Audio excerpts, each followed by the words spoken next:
Welcome back to another episode of Selling on Giants. In this episode, I'm thrilled to welcome Bobby MacKinnon, co-founder and CEO of Deliverlitics. Bobby brings a wealth of experience in tackling one of the most overlooked but critical areas of e-commerce: what happens after the sale. From his work at Nike solving post-purchase consumer challenges to leading a company focused on leveraging artificial intelligence to address post-purchase issues, Bobby knows firsthand how much potential is lost when brands neglect the customer experience after checkout. Today, we're diving into the problems e-commerce sellers face with first-party fraud, post-purchase logistics, and balancing fraud prevention with a seamless customer experience. Bobby will share how customers' intelligence can transform your business, what key metrics you need to focus on, and actionable insights to help you solve post-purchase chaos and build trust with your customers.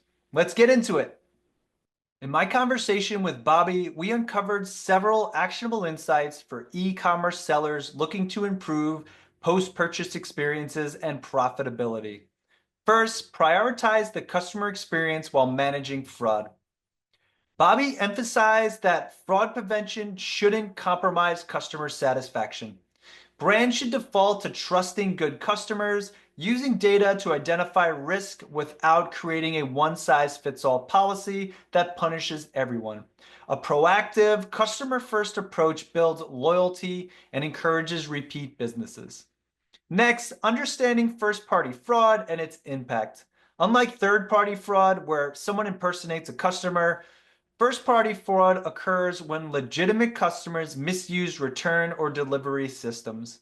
While it may only affect a small percentage of orders, the financial impact can be significant.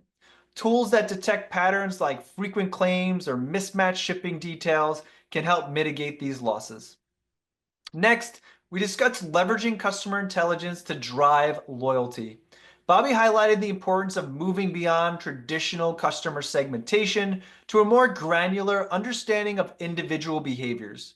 Using data to identify your best customers enables you to create personalized touchpoints, like thank you notes or loyalty rewards that improve lifetime value and strengthen customer relationships.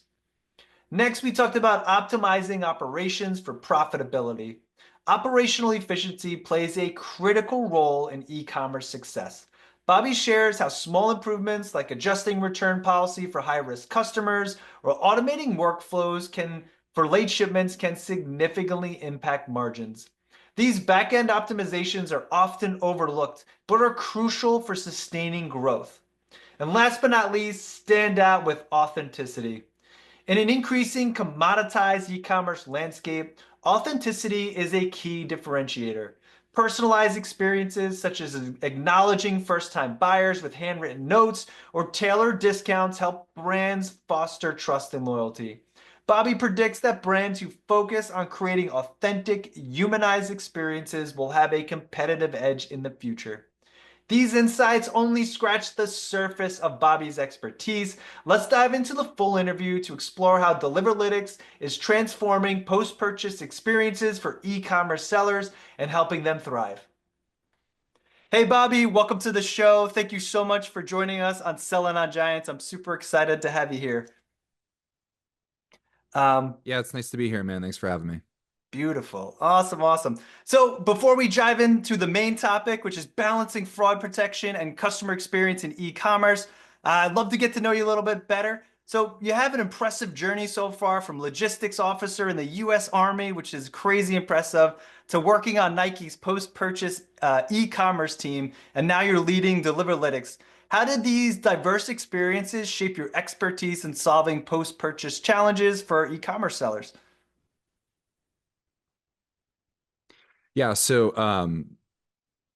starting your career in the Army is, I think, always a good place to start for anyone in logistics because the entire thing revolves around moving people, equipment, and supplies to the right place at the right time to execute whatever operation you're going to go do. So it sort of always puts you in that brain, like you're always thinking about how you assemble all those things together at the right place, right time. And I think for me, like once you're in that mindset, right, and you take that to wherever you're going to go after that. For me, it was grad school and then to Nike. It helps you see the problems and the stages in which things can fail, right? It helps you see those weak points in the chain, and then you can go apply fixes to those points in the chain.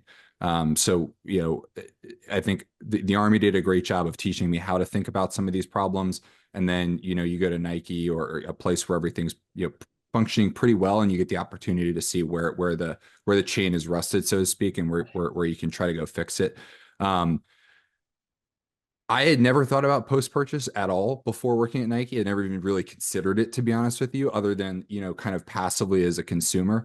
And one of the things that run into is there's there's so much effort that's placed in e-commerce in general towards the front end of things, right? So, how do you get people to come visit your website, all the ad related stuff? How do you get people to, how do you increase the click-through rate? How do you increase conversions, right? How do you sell more? How do you upsell so that the AOV goes up? There's so much effort and emphasis placed there. But there's very little after you click buy. Everyone seems to think like, okay, like job's done, we wrapped up. And it's probably the largest source of your customer churn comes from things that happen after the fact, right? I think Viho had their annual report this year, and I believe, if I'm not mistaken, it's something like 60 to 70% of the respondents in their survey said that they wouldn't come back to a brand after they've had a bad delivery experience. I've seen numbers on similarly high numbers on returns. I have a bad returns experience, and it drives me crazy, and I never want to go back to that brand again. And so, you know, you see such stark numbers like that, and then you see the sort of under investment or the under thinking of these sorts of functions by executives at these larger brands and companies, and just you see it naturally an opportunity. Like, okay, well, there's probably a lot of low hanging fruit, and I probably can reasonably quickly get to a solution that addresses at least a lot of the low hanging stuff that gets you to build business cases and does all the sorts of stuff that allows you to really drive like organizational level change. That is pretty interesting. And you make some really good points there. And from a consumer perspective, like I recently bought a workout bar for my home gym and I had it for about 3 months and I really liked it and I enjoyed it. But while I was working out with it, it bent in half. And I'm not a big guy, so I was like, what is going on here? And I would say that I was really disappointed. But when I reached out to customer support after the fact, and that they actually sent me a new one. They sent me two. I don't know if it was on accident, but I was like, great. I know that for a fact I would definitely buy from that company again. Whereas if I went anywhere else and they didn't honor that, or they're like, tough luck, bud, buy another one. I can tell you for a fact I would have slandered them on social media, but I would probably never buy from them again, which is true. And I think a lot of consumers think that way. Before we jump into the main topics, I mean, the transition from Army to Nike and now to your own business, does are there any skills that kind of cross over? Is there anything? So you mentioned like you learn logistics, you like Army, of course, like process oriented and looking for breaking points.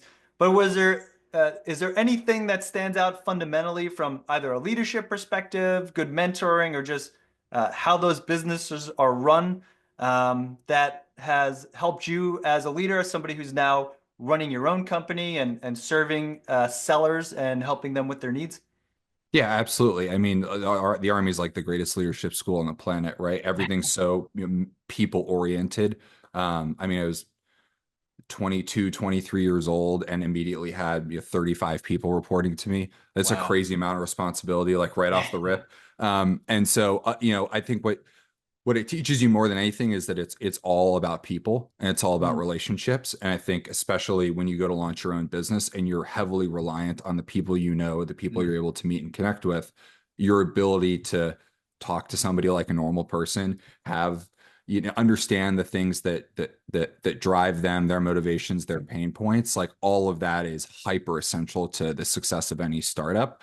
mm, And then the confidence boost that you get from knowing like, okay, I've done this in a much more stressful environment before where mm. there was a lot higher stakes and consequences. Um, I mean, it's something you can always like lean back on whenever you have those inevitable moments of self doubt or Yeah. sort of all the stuff that every human being goes through emotionally. That's awesome and well said too. I've yet to see in e-commerce any life or death situation, so I'm sure the stakes are a lot lower, but they're higher in other ways. And obviously, we always want to make sure we have that the sellers have a good customer experience, whether it's with the software platforms or anything else that they're doing. This was really great, and it was great to get to know you a little better, Bobby. But now I'm excited to jump into the main topic, which I actually don't know a lot about being on the Amazon side as somebody who supports sellers. So balancing fraud protection and the customer experience. And for the layman's like myself, what is customer intelligence and how does it differ from traditional approaches around understanding customers in e-commerce? Yeah, so I would say the way that most people generally tend to think about understanding customers is in the aggregate, right? I understand that my customers are in this demographic group, they belong to this cohort, they sort of look and function like this. But there's never really and you'll hear words like personalization, and Mm, typically a lot of folks that use that in the software world are really still describing kind of just a segmentation process, right? Where you're sort of bucketing people into these different groups. And that's it's helpful, but it's not like the end of the road and the end of the journey, right? Um, it, what customer intelligence is understanding like who is this customer, right? So I think the better way to explain this is really through analogy, right? So you talked about your experience with the barbells. I yep. had an experience with a brand recently. It's a famous outdoor workwear brand. It's been Mm, around for 50 years or so, right? And I bought a pair of jeans from them recently, pulled them out of the box, tried them on. The button on the front that like secured the pants fell off. I was like, well, oh, this sucks, you know? So I wrote into their customer service team and I was like, hey, this happened. I sent them pictures, all that stuff. Um, they want me to mail it back, or they wanted me to mail it back in the box and then wait like 3 weeks until their inspectors could take a look at it to see if it wow. was indeed their fault and then refund me. I was like, this, I mean, I ordered this thing. It takes like 10 days to get here. Hmm. I put them on. I'm already super disappointed. Now I'm going to wait 3.5 weeks for my refund. And we've just spent 6 weeks to round trip $100. And like, Yeah. it's not a big deal. The $100 like doesn't matter to me, right? Because Mhm. like whatever, like I'll carry it on a credit card, I'll get refunded. Like who cares? But there are like a lot of customers that you're going to run into that $100, like if they need to go use that to buy something else, then you can't just like hold it, right? Yeah. So for a long time, like there was this big push to place um return like so you would refund whenever the items were scanned in. Well, then that led to obvious fraud instance, right? Yeah. People put rocks in the box, a Pop Oh, Tart. wow. I've even heard a brand told me that they got mailed back like raw chicken one time, which was Ew. disgusting and awful, right? Yeah. And that's horrible. But if like I've never done anything like that, so there's no reason that I should have to go through a process where like I'm round tripping $100 over 6 weeks. Like customers who have long histories of really bad behavior, you should Mm. probably be inspecting items before you hit refund.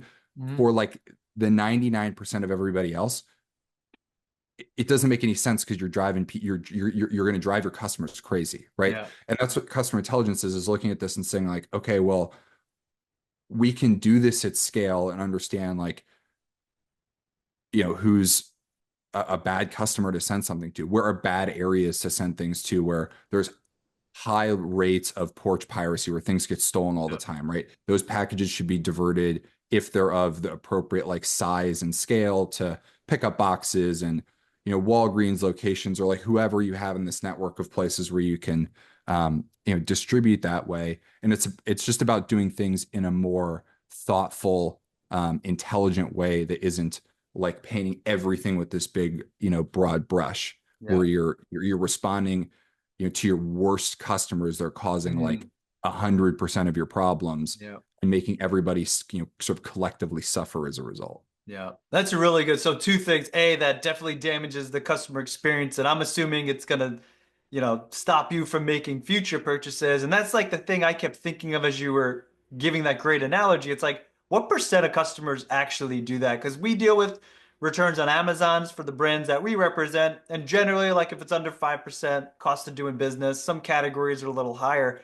Hmm. So I think you make some really good points there. It's like, is that is what you're doing actually worth it, or is it driving more negative behavior and costing you sales in the long run? Yeah, I mean, that's the thing, right? Is like anything that you sell, like the key to a good business is repeatability, right? So if I Mhm. sell you this bicycle, you're going to come back and buy another bicycle whenever you need a bicycle. Or maybe the better example is something like sneakers, right? Like Yeah. if I run in Nikes or Hokas or whatever it is, um, I'm going to, if I like the shoe, I'm going to buy that shoe probably forever and always, right? And if you at any point along that, think about this, like let's say you're a brand and you make these new running shoes, and they're the greatest running shoes ever. People love running in them, and you deliver them really substandard customer experiences over and over again. Like at some point, they're going to break and not buy the shoes anymore, and you're going to have taken all this hard work you've done to create this amazing product. You found a market for it. Like you have gone through the entrepreneurial fire, Yeah. right? And then you come out the other side, and because you responded in a really poor way to your returns issue or to your fraud issue or to your theft issue, you've just torched a bunch of really, really good customer relationships with people who have really, really high and long LTVs.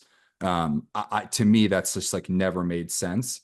And so that like that was like a lot of the impetus. And we're jumping a little ahead a little bit, but why we started Deliverlitics and like, Mhm. there's got to be a better solution than these sort of draconian one size fits all Yeah. policies. And I can tell you're a marketer too. Lifetime value, man, LTV, for those of our listeners who may not be familiar with some of the terminology, but that's the crux that drives a lot of what we do in business, especially around advertising and marketing. And before we dive deeper into this topic, can you explain the concept of first party fraud in simple terms and why it's a major issue for e-commerce business? And a few other examples would be really helpful. Like some of those returns made a lot of sense, but are there other instances of how customers kind of defraud companies, e-commerce brands specifically? Yeah, absolutely. So the two kinds of frauds you'll hear about are first party and third party fraud. Third party is the one that everyone's probably very familiar with. It's things like stolen credit cards, right? It's I pretend Oh. to be somebody else to then defraud company X, right? First party fraud is when I am who I say I am. I'm Bobby MacKinnon. I order the things under my credit card under my name, and then I commit some sort of fraud. And another example of that, like returns fraud is a good example, but another example is delivery fraud. So somebody drops a package off on my porch, and then I've decided for whatever reason, like I'm not paying for these Nike shoes this month, so I'm going to write into Nike and say, uh, you know, they weren't here. I don't know what happened to them, right? Or we actually even had a customer that sells coffee. He has a lot of like longtime subscribers, and a guy tried to send him a picture of a women's shampoo inside of the shipping box, right? And he runs his own warehouse. Like he's one of the few coffee distributors I know that runs his own warehouse and doesn't use a 3PL. So he knows like there is No 0% way. chance that they put women's shampoo. It's like it's not like it was in some big warehouse with 80 other products and something mistakenly got boxed. Like this person was trying to rip him off and take $50 of coffee, right? And it doesn't sound like a lot, but I mean those people, like typically what you'll find is somebody who's doing that for with you, they do that 50 other places this month. Yeah. Like it is not, it is very rarely like somebody who just does it one time. It is almost entirely serial offenders. Wow. That is crazy. What percent of people actually like, if you were at a typical company, like rough numbers, like how often do you think this, you would know, how often does this happen? About 1% of the time or less. So the way I would measure it is more like financial impact. It Hmm. usually you'll see something as so it like overall, like the first party issue, when you incorporate returns fraud, gets a little bit hard to put a number on because different industries are so dramatically differently impacted. It can be as high as 5, 6, 7%, as low as 0.5%.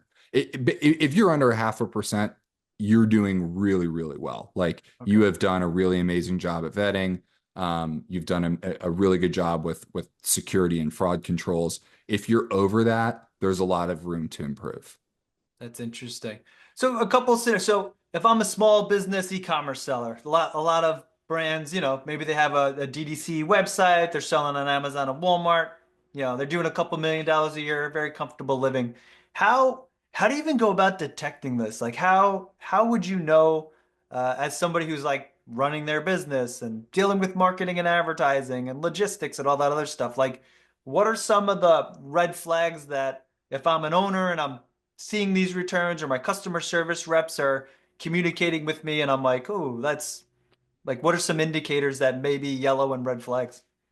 So in the Amazon and Walmart world on the marketplace side, those marketplaces tend to do a better job of policing this kind of stuff because they're aggregating all the customer data, right? So like not just from what they buy from you, but they see what they buy from every other merchant on the site, right? And they sort of develop these profiles exactly like what I'm describing.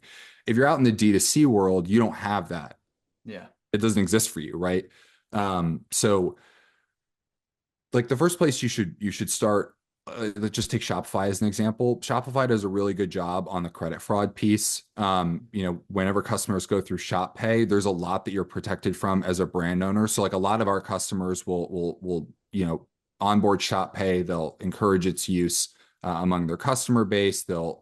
Sometimes they'll offer those extra percentage multipliers on the shop cash that you earn as a spender to try to get you to move through that channel. Um, this kind of leads into what we do at Deliverlitics, but one of the categories that if you look at the terms of service on ShopPay that they explicitly don't cover is what's called INR fraud, or it's that first party fraud I described where Oh, somebody lies about not receiving their stuff or receiving it damaged.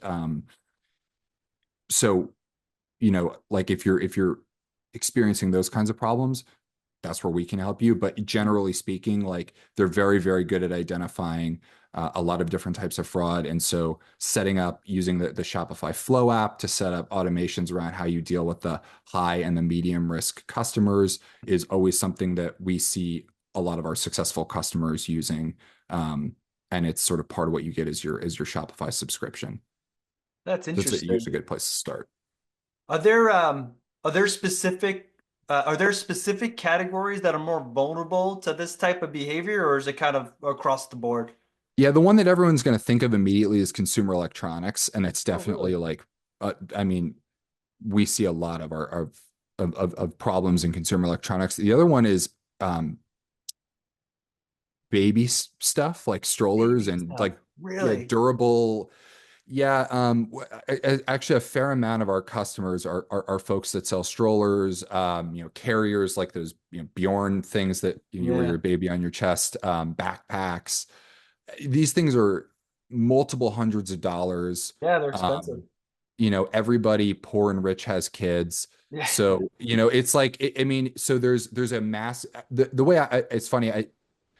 Sometimes I'll get asked like, what is your ICP if I'm talking like a partner or an investor or something. And like the way I jokingly describe it is if you've seen your product on eBay or Facebook Marketplace, Oh, you're in ICP, right? Because like that, the reason why this stuff happens is there is some sort of secondary market demand yeah. for the stuff that you're selling.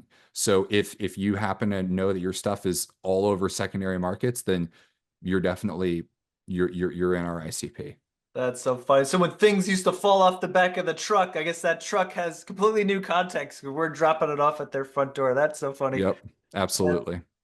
So you also mentioned so there's a low risk profile, a high risk profile, whether it's through Deliverlitics or it's through Shopify. Like, how are these profiles created? Is it tied to my credit card? Is it like, do I create an account with every brand that they're able to identify me as somebody who's high or low risk?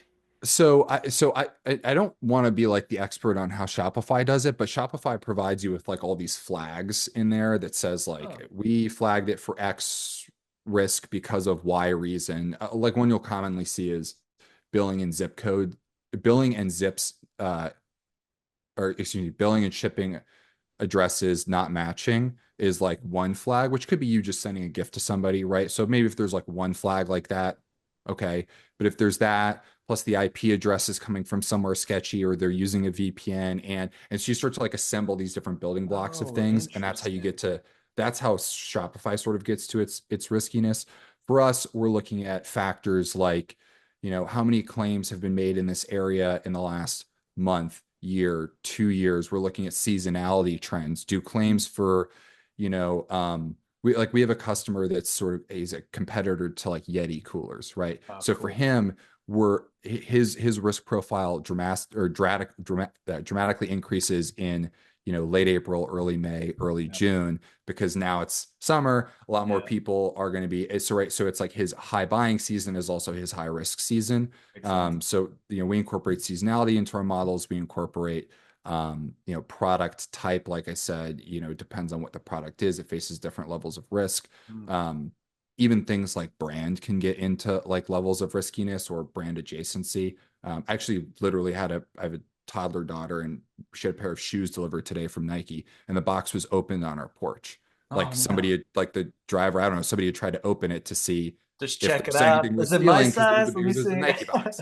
Yeah, exactly. Right. So like there's different risks that are inherent to the places you are, the product that it is, the type of customer you are. Like there's a lot that you have to tease and pull out in this to get to a place where you feel comfortable saying like, yes, this is a risky shipment.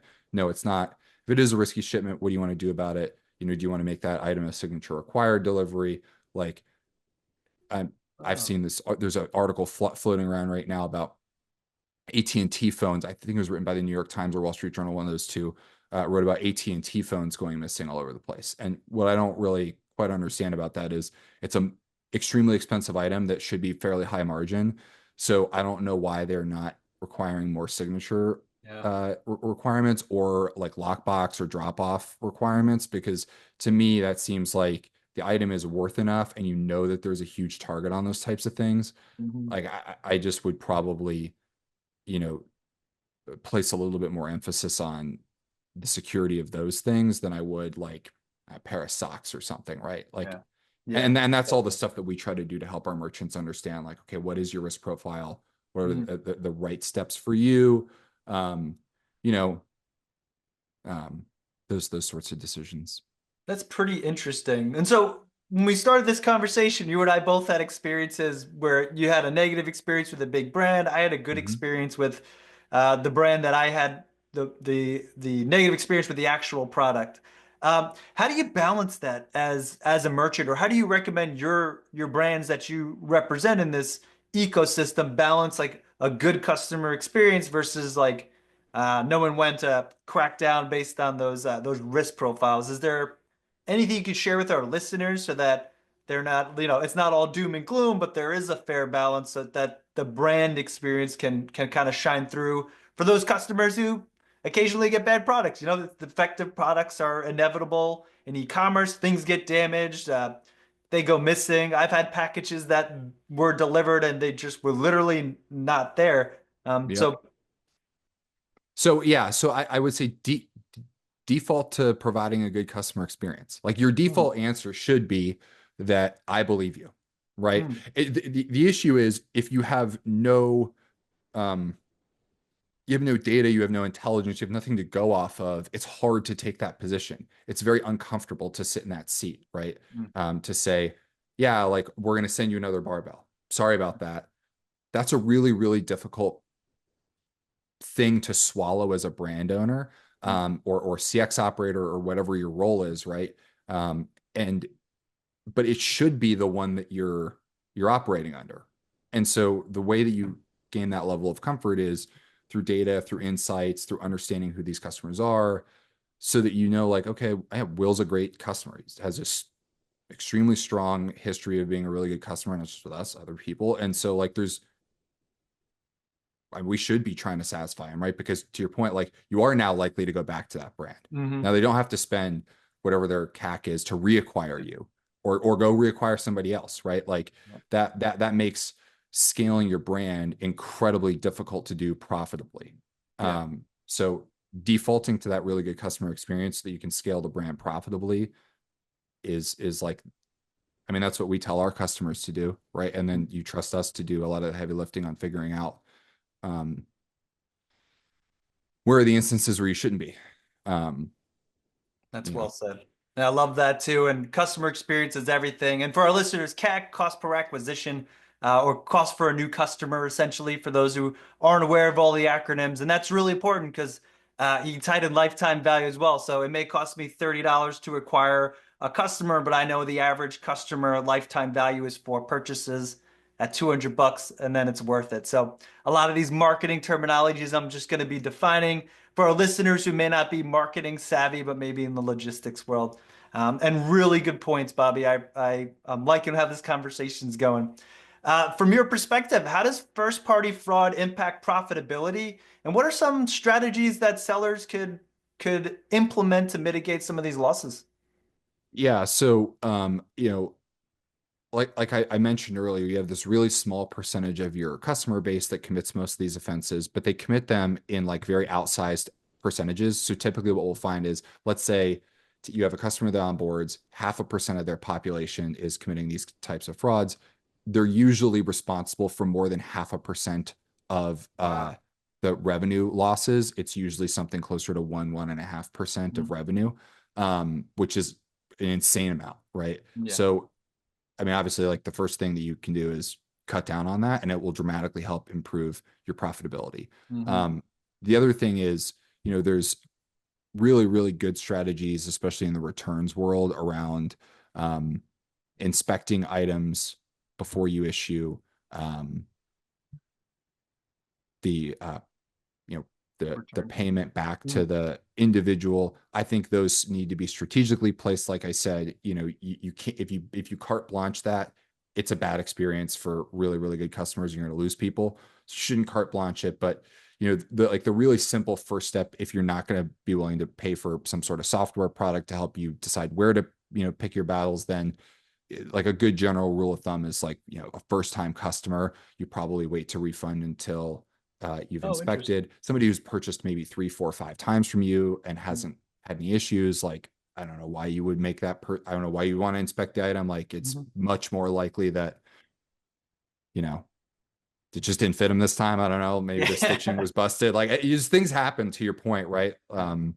So yeah, like I said, you should always default to providing the best customer experience unless you've got a really good reason not to.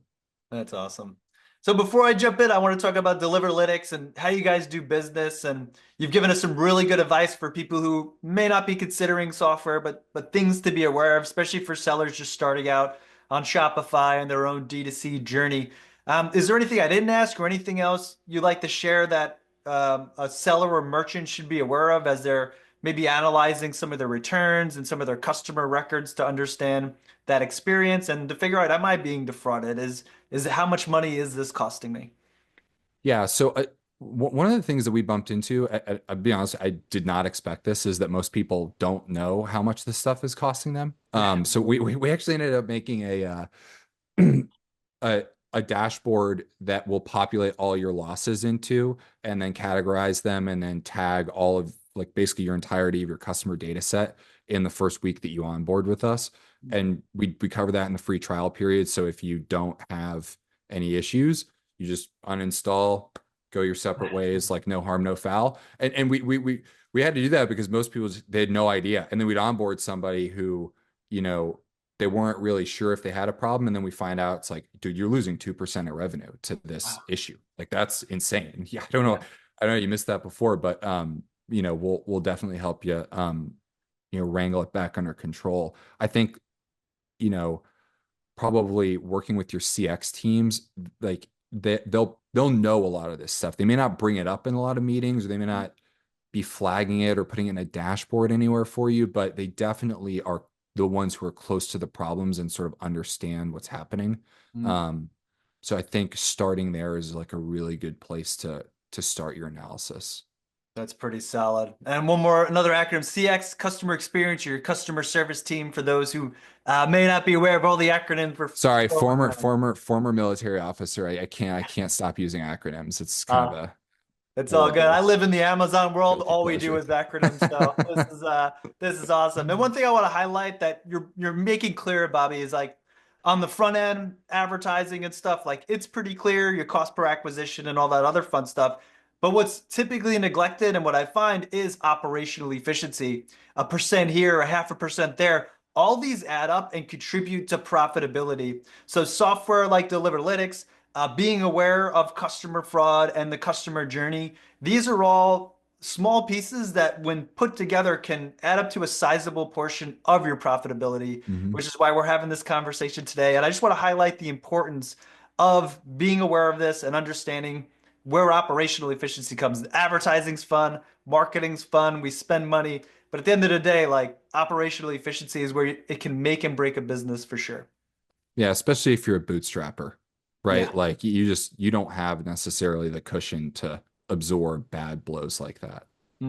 Absolutely. All right, so now let's talk about Deliverlitics. I love that you have a free trial, so that is amazing. I recommend to all our listeners, hop on, sign up. You may be surprised about what you discover. But what makes Deliverlitics unique in the e-commerce space, and how does it address the often overlooked challenges of the post-purchase customer experience and some of these fraud elements? Yeah, so I guess what makes this unique, I maybe just be ignorant, but I'm literally not aware of another competitor to what we're trying to do. I know some folks who are doing adjacent things, but not anyone who's trying to do the same thing that we're trying to do. And I don't want to make it sound all negative either. Like we started out with this fraud prevention goal and strategy, but the other thing that we're finding with our customers is we can also help you identify really, really good customers. Like this is a sort of a classic example I would go back to is, there if you go to like Washington D.C., right? There's all these restaurants where you go in and all over the walls there's like pictures of foreign leaders and like senators, secretaries of state, generals and stuff who have come in and like eat the you know chicken or Peking duck or whatever it is, right? That you're serving at the restaurant. Like, and so if you're in one of those parties, you walk into that place, like the owner recognizes you, they sort of immediately come up, right? Like you have this like great and awesome experience. Same thing if you were like Justin Bieber and you walked into like my little retail store in Los Angeles, right? Like I would immediately be trying to do whatever I can to make sure that you had a really great experience, and hopefully you'd post about it or something, and that helps me out a lot. There's all these really, really good, strong customers that exist out there that you should be trying to attract into your business. Like they're the people that you want. They're the people that they don't return a lot of stuff. They're very like pretty consistently loyal. I mean, there's all over marketing teams all over will develop customer profiles and they'll say this person is a Will. And what does a Will do? A Will buys like a sweater, and if Will likes a sweater, he'll buy it in every color and his size that we Yeah. sell it in, right? And he'll wear it Monday to Friday. And so, we can through the same types of tools help you identify who those people are. And so Wow. if they come to you, like they're not a new customer, they're just new to you. They've bought stuff before. So, if you're a brand that relies on selling to wills and a will shows up, you need to know that that's like a will, right? So that you can, like we said, like build really, really high and long LTVs and Mm, uh, make your CAC go a lot further. beautiful. Um, So what are all the functions of Deliverlitics? So obviously you're doing this customer fraud prevention. I was unaware you guys are also doing customer profiling. You guys are gathering some of this information for the merchants who use your software. Yeah, absolutely. I mean, everything up and down. It's a it's a data intelligence software. So anything that we can help you with, we'll help you with. We're also a startup. Like we're in the same boat. We understand, right? I think yeah. When you onboard into us, the first thing that we do is go through that data profile and then come back to you with what we find. And then, if it makes sense to move forward from there, then we move forward and we work on setting up workflows, which we provide a rules engine for that helps you adjudicate different, when an order happens that has this tag associated, XYZ thing happens next, Oh, and set up interesting. processes for that, right? So to go back to our classic like returns fraud example, maybe you should change, terms of service for somebody who's had five different merchants say that they've committed returns fraud. Well, Mhm. maybe thinks that person should be final sale. Like maybe you shouldn't let them return things because you're so much more highly likely to get defrauded. Um, you know, those types of things are the things that you can like the workflows that you can expect people to execute within our platform. That's pretty awesome. And so I actually had an experience with a brand where my first purchase with them, I had a nice handwritten note and they acknowledged that it was the first purchase. And then I purchased more. I had a really good experience. And like I didn't get the notes and stuff. I still had a good experience. Is that the type of workflows that can be set up using Deliverlitics? Yeah, totally. I think it's we really start and focus a lot of our effort on that, um, you know, identification and segmentation, right? So that you can do things like that. I mean, that's a great example. I always love when brands do stuff like that, and you can't, you're obviously not going to do that for every purchase Yeah. every time, right? But a first time customer, that's a great way to get them to come back. I love that strategy. And particularly if you were a Will and they were selling Yeah. the Wills, right? Like maybe you should toss in a pair of gloves or something with the sweater, right? Like there's all sorts of stuff that you can do, um, that I think it's the ability for you to unlock different creative ways to get people Mm, to come back a second time, a third time, and really hook them as customers for life on a product is incredibly interesting to me, interesting. and like a very good application of data intelligence. That is a really interesting way to use the data. And if I understand it correctly, not only are you helping with operational efficiency by identifying bad players, but you're also contributing to lifetime value through customer intelligence, through the data that we're able to acquire when we get enough purchases. What are some other use cases that maybe I'm not considering that you could share with our audience who may be on the fence about using a software like Deliverlitics? Yeah, so we actually had a customer that we built we built this custom for them, but they were having this issue where they would have folks place orders, and then sometimes for whatever reason, like it gets delayed. UPS misses it in the system. And it happens like like maybe like, yeah, like a small percentage number of times, right? Where like the shipment, they said, hey, we want to, it's gonna be 3 to 5 days. It comes in on day 6 or 7, right? Mm, And typically when that happens, you'll see like lifetime values drop, mm, because they don't come back and buy again because they don't believe that you're able to fulfill on that expectation, right? So we set up a workflow for them, a little bit outside of what we normally do, but to plug into their email sending service.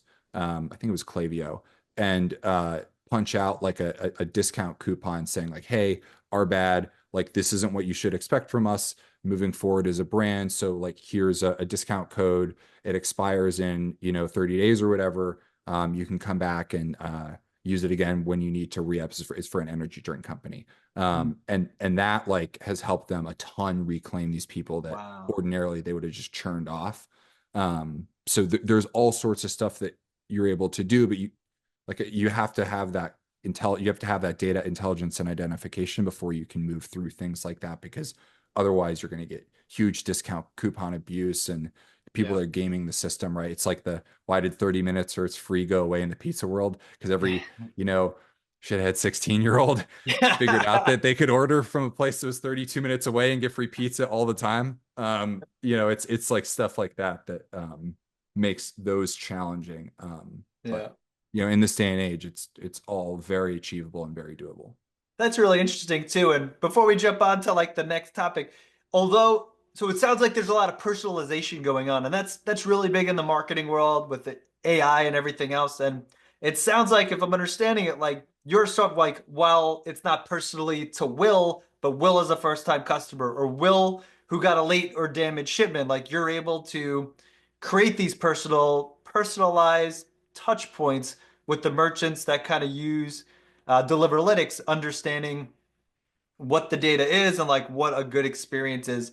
When you work with these brands, do you come up with a few of these use cases? Are there like three or four that's typical across the board? And then as you get deeper into the data, you kind of build up on, I guess, what does that look like if we're working together? I'm a supplement brand and I'm like, let's rock and roll. I heard selling on giants. I'm ready to dance. Like what's typical and what do you guys do and how long does it take? Yeah, like I said, we start with the data identification piece. It usually takes a week. And then we move from there into what it is that you need, right? So we Mm, have a rules engine that's populated with basically every rule that our customers have thought up so far. Sometimes people come in and we haven't thought up the rule yet. So, if there's enough popular support for that, we'll put it into the application and then enable that for everybody to be able to execute the same kinds of workflows. Try to come up with case studies that reflect how someone's been able to use the data, how someone's been able to change a workflow, create a personalized touch point, do XYZ thing, and then share that with the rest of our merchants and say, hey, this is like an interesting use case. There's some of you, and we can look at the data and figure out who that would probably be applicable to, right? Like we can look at, we go back to that discount code example. Like I can look and see, okay, who's got issues fulfilling packages on time by their estimated delivery date that they were kicking out in the we just shipped your order email. Yeah. Then we can go through and figure, okay, like you're probably a really good, strong use case for this, and work with them to implement those kinds of workflows. So it's not just like you onboard. I mean, there's a component of it where you onboard, you sort of set some rules up, you forget about it. But then as you move through and you continue to grow and scale your business, there's other needs that are going to pop up that, we're able to help craft solutions around, and we're very open to doing so. That's pretty awesome. What's the customer experience like on your end? So if I'm a merchant, do I have a chat feature? Do I work with a rep? How do you engage your customers post-purchase? Yeah, a lot of Slack channels created Oh, with nice. us. I'm in every one of them. I respond to everybody. I talk to all of our customers. I think there's one Truthfully, customer I've never talked to. Um, uh, our engineering team is hyper responsive and is very, very good at taking and implementing product feedback. We don't have a lot of, or really any sales reps. I'm like the only, if you would consider me one, that doing that kind of role. Everything for us is more about, you know, uh, like I said, creating a really, really good customer experience, because that's ultimately what we want to help you do as a brand. And then, growing organically through that kind of word of mouth function. Beautiful. Well, Bobby, sounds like you're running a heck of a business. For all of our listeners who are tuning in, all the links are going to be in the show notes. So wherever you're tuning in, if you want to check out Deliverlitics, I love that he has a component where you can test it out. So I recommend everyone who's listening, jump on, test it out, see where there's opportunity, and give Bobby some work. He might need some more stuff to do. He doesn't have enough running the business and doing sales. So I implore everybody to check it out. Before we wrap up, we have a tradition here, the future of e-commerce and technology, and I'm going to ask you to pull out your crystal ball and predict the future. So how do you envision the balance between automation and human touch evolving in e-commerce to improve customer trust and loyalty? I think that there's been a kind of a commodification of everything. It's like a working thesis I have, not just on e-commerce, but in general. Like a lot of things have gotten commoditized. And I think brands that are going to win over the next 10 years are going to be those that figure out how to personalize well and how to create authentic experiences. I think you see a lot of evidence of that in sort of the creator space, right? Mm, People don't watch as many TV shows as they used to. They watch a lot of YouTube. They watch a lot of, I mean, it's like vlog. I mean, the concept of a vlog 30 years ago would have been nuts. Like yeah. absolutely nobody would have invested in that idea, right? But as everything becomes sort of fake, the authenticity becomes a huge component of creating Mm, successful brands. I think the same thing is definitely going to be true of commerce as we move towards this like hyper scaled mhm. commodification. Your point about the handwritten note, like things like that, little touch points that cost you very little to nothing, but are very reflective of a personalized human touch. Yeah. This sweater was sewn by Maria in whatever city. Like those kinds of things, I think, are going Yeah. to be the things that define successful brands. That's pretty awesome. Well, if it happens, you heard it here first. And then, thank you, Bobby, for sharing your valuable insights and expertise with us today. It's been a pleasure having you on the show. Before we wrap up, could you let our listeners know where they can find you and if you have anything else going on that you'd like to share? Yeah, you can go to deliverlitics.com to find us. I'm on LinkedIn, Bobby MacKinnon. I'm also on Twitter, Bobby MacKinnon, if you want to see some of the more unhinged thoughts over there on D2C and e-commerce. Beautiful. Well, hey, Bobby, thanks for being on the show. And once again, our listeners, all these links are going to be in the show notes. So don't worry about typing, especially if you're driving. And thanks so much for joining us on the show today. Been a pleasure. That wraps up another impactful episode of Selling on Giants. A huge thank you to Bobby for breaking down the intricacies of customer intelligence and how you can revolutionize the post-purchase experience for e-commerce sellers.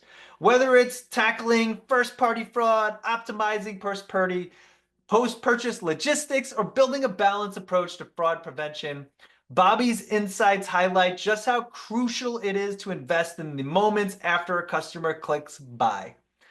If you want to learn more about Bobby's work, you can visit deliverlitics.com or connect with him on LinkedIn. Links are in the show notes below. As always, if you found this episode valuable, please like, follow, and subscribe wherever you're tuning in. And don't forget to share it with other sellers looking to level up their customer service experience. Thanks for joining us on Selling on Giants, and we will see you next time.